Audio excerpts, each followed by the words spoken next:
যাই খাবে তাই চলে আসো তাড়াতাড়ি। হ্যাঁ তো ইয়া শুকনা মরিচ দে মাখান। শুকনা মরিচ দে? হ্যাঁ তো গুড়াও দেন, মরিচের গুড়াও দেন, দিয়া শুকনা মরিচ দেন, দিয়া মাখান দেখে নিয়ে হেভি লাগবে নি খাইতে। শুকনা মরিচ দিতে হয় না পাগলা, তে গুড়া দিতে হয়। গুড়া আর লবণ দিতে হবে, দিয়া মতো তেল দে। হ্যাঁ তেল দিয়ে এই তেলেতেই তো হয়ে যাবে। আম্মা মাখান, স্বাদ করা মাখান, খাইতে হেভি লাগবে নি।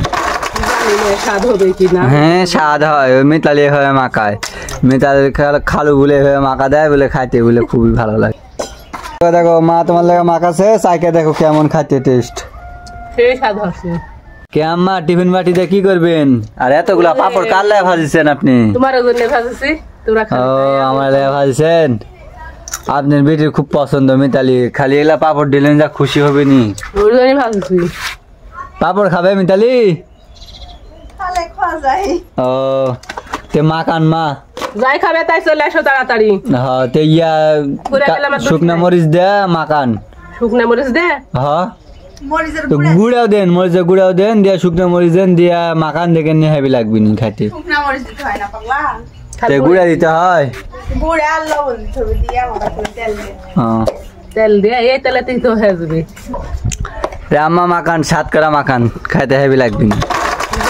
স্বাদ হবে কিনা? হ্যাঁ স্বাদ হয়, ওই মিতালি হয়ে মাখায়, মিতালি খালু বলে হয়ে মাখা দেয় বলে খাইতে বলে খুবই ভালো লাগে বলে।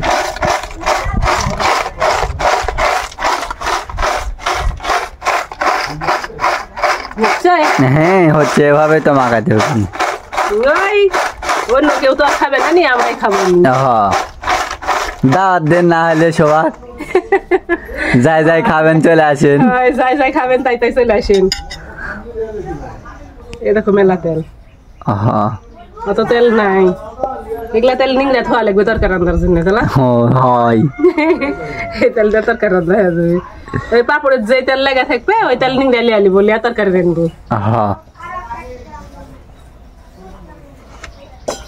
দেখো মা তোমার লাগে মাখাছে, চাইকে দেখো কেমন খাইতে টেস্ট। সেই স্বাদ হচ্ছে। খাই দেখো তো সেই স্বাদ। খাও তাহলে জ্বর আরাম পাবে নি, বুঝলে? আরাম পাচ্ছ আবার আরাম পাবে না। সেই স্বাদ লাগে, আমার খালু মাখায় না। লিজে খেয়ে গল্প করছি সেই স্বাদ। সেই স্বাদ। পাপড় কমেন্টে এসে দেখেন নি, আবার সবাই বলবেনি সেই স্বাদ। কালকের ওই ভিডিও কালকে সবাই বলছে সেই স্বাদ। এলে কিসের পাপড় সবাই বুঝতে পারছে কি? তোমরা তো খালি বক বক করছো, বলোইনি। তো বলো, তুমি বলো। হচ্ছে আলুর পাপড়। আমার মায়েরা বিলের থেকে আলু করে না, ওই আলু কাটে শুকা পাপড় করে যেমন ভেজে দিল, সেই স্বাদ লাগছে। সেই স্বাদ তাহলে এরকম আলুর পাপড় কে কে খাচ্ছেন কমেন্ট করে জানাবেন।